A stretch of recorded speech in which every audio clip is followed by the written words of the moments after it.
ইরানের সর্বোচ্চ নেতা আয়াতুল্লাহ আলী খামিনি বলেছেন, হিজবুল্লাহ নেতা হাসান নাসরুল্লাহর মৃত্যু প্রতিশোধহীন হবে না।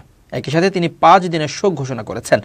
ইরান একই সাথে জাতিসংঘ নিরাপত্তা পরিষদের সভা জরুরি ভিত্তিতে ডাকার আহ্বান জানিয়েছে। অন্যদিকে ইসরায়েলের প্রধানমন্ত্রী বেনিয়ামিন নেতানিয়াহু নাসরুল্লাহর মৃত্যুকে ঐতিহাসিক মোড় ঘুরানো ঘটনা হিসেবে উল্লেখ করেছেন। আর যুক্তরাষ্ট্রের প্রেসিডেন্ট জো বাইডেন এই হত্যাকাণ্ডকে ন্যায় বিচারমূলক পদক্ষেপ হিসেবে বর্ণনা করেছেন।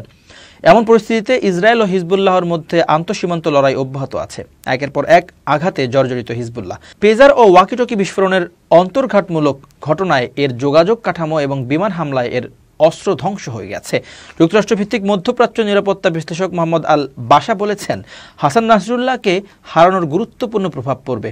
গোষ্ঠীটি অস্থিতিশীল হয়ে পড়ার সম্ভাবনার পাশাপাশি স্বল্প মেয়াদে এর রাজনৈতিক ও সামরিক কৌশলকে পরিবর্তন করবে।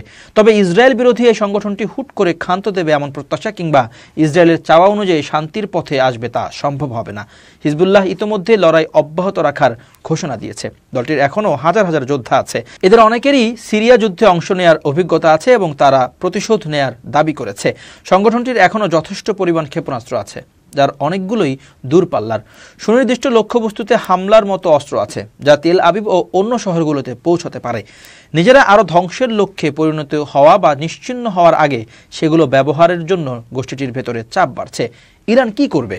সাম্প্রতিক হত্যাকাণ্ড হিজবুল্লাহর মতো ইরানের জন্য একটি বড় ধাক্কা।